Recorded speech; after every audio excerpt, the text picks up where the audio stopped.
So in years prior, I used this much smaller ball, but today I found one of these larger ones for $2.50, and these work great. So I know a lot of issues or a lot of concerns right off the bat. We'll cover them.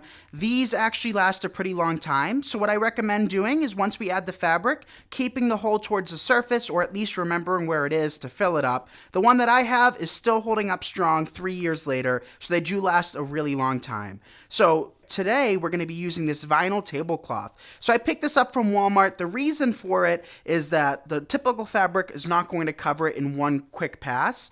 You know, those are much smaller, but I saw these and it's much longer. It's about 6 feet across, and by being vinyl or plastic material, this will hold up to the UV rays outside and the inclement weather really nicely. So we're just going to take this, open it up, and whatever's left over, we can always put to use. So I'm a zero waste type of guy, so whatever is left over, we can use underneath our planters to keep the moisture away. We could also create a wreath out of it. There's so many different possibilities. So we're just going to gather up our fabric. Keep the ball in the middle, that way it covers the ball in its entirety. And make sure you leave a little bit of excess, because the top portion is where we're going to secure our blooms. And we want to make sure that we have enough fabric to be able to create a knot up top and secure our hanger. So this looks like enough fabric for me, so what we're going to do is just cut it off right about here. So to cut the vinyl or plastic, I'm just going to take our scissors and cut it off. So this excess can actually be used to cut a smaller amount and turn those other smaller balls into a hanging ornament, which was the standard size that I used to create. So what I think is really cool about this technique and this design is that you can apply so many different techniques and color schemes and holidays and seasons to this ball. You can turn this into a pumpkin, you can turn it into a light bulb, so many different creative ways. So now you can take some ribbon. We do have ribbons and florals available at nicksseasonaldecor.com. We're going to cut a length of it, and this is going to be our means of securing it to a tree, to a lamppost, to an arbor. And this was the top question I got in the first video, so I just want to let you guys know that when it comes time to secure this to whatever we decide to hang it from, all I do is I just take the string or the ribbon and create a knot on the surface. So there's no complicated, special thing or tool that we do for that. I just take it and tie it to whatever surface I want it to be attached to. And that way, when it comes time to move it or store it away, you can just cut off the excess ribbon and then secure it next year. So we're going to come back to our ball with some zip ties now. Here we have a few zip ties. I'm actually going to string 2 zip ties together so that we have a long enough zip tie to make sure that it's secured. And what we're going to do is gather our fabric. So at this point in time, my main concern is just making sure that it's all secured within that zip tie. And then what we're going to do is we're going to tease all of this fabric out to make sure that it's nice and secured, and also that it's in the shape of the ball, because right now this is looking pretty wonky. So now that we have our little cluster of fabric secured, what we can do then is take our zip tie. And it makes it easier, like I said, with 2 of those pieces through it.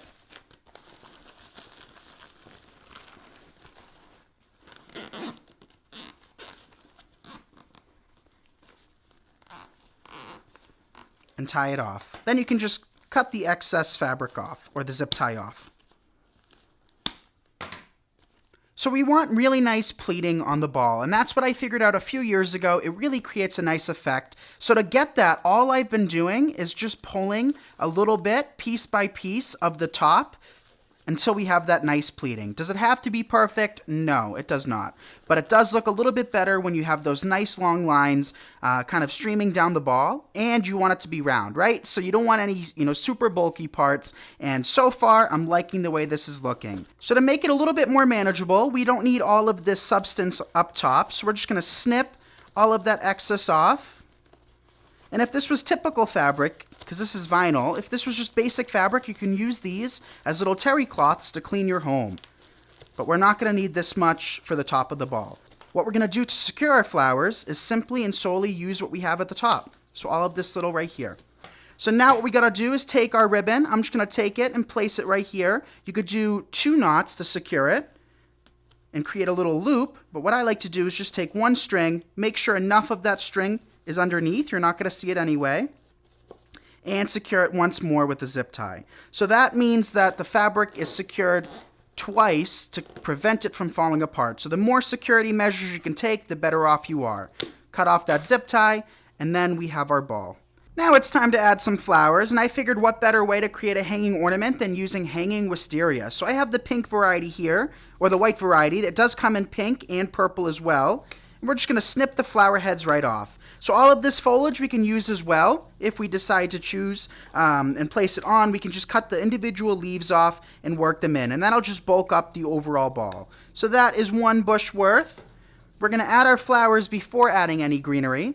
So to add these flowers, one thing I'm going to try to do is to take the flowers, dip them in our glue skillet first of all. This is my favorite tool if you haven't seen it yet. And if you haven't seen it yet, welcome. You must be new here because I've been using it here on Hometalk for at least 4 years now. And like I was saying, I'm taking it and I'm placing it on the inside of this because the inside is like a felt cotton material, and that'll do a great job of holding these flowers in place. The vinyl would as well, but the inside of these works a little bit better.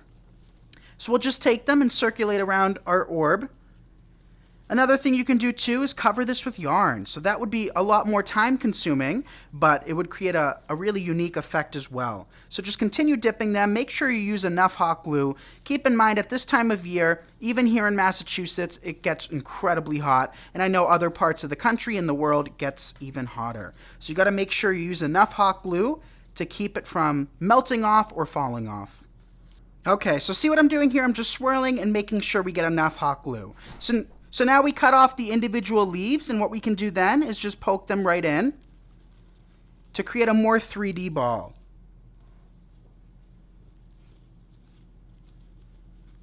And then when we come back in with even more flowers, it'll create kind of that roundy moundy effect, which we definitely want for this.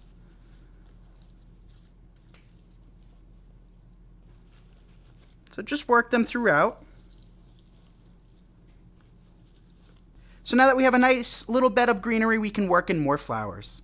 So I left the sticks a little bit longer on the tops of these. It's just a little bit easier and safer to hold when you're dipping in your glue skillet, but always remove those unsightly stems. It's the same principles as designing in the garden. You always want to cut right above a leaf node. So then we can take a few more of these wisteria stems, dip them in our glue, and I'm really wedging them between that zip tie, and they'll stay exactly where I place them if you wedge them deep enough. Come back in with another one on this side. And one more on the opposing side. And then they stay exactly where you put them. Now we have some of these beautiful pink roses, which match the fabric really nicely. We're going to take those and wedge them in again.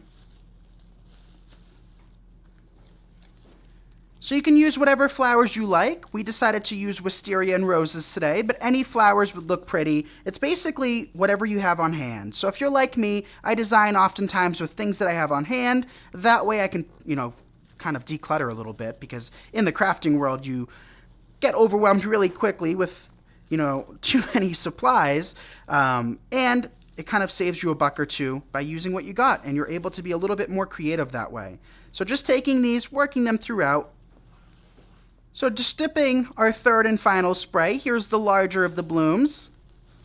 And like I said, my placement is just kind of sporadic. I'm not the type to go for perfection like this, because I think if you create that rounded effect, no matter what, it's going to look great. So we're going to take one more bloom. We'll place it here. And you might have to just hold a bloom or two, or really wedge it in there to stay exactly where you want it. So that is 3 rose sprays. What we can do now is either work in more flowers, call it complete, or work in more greenery.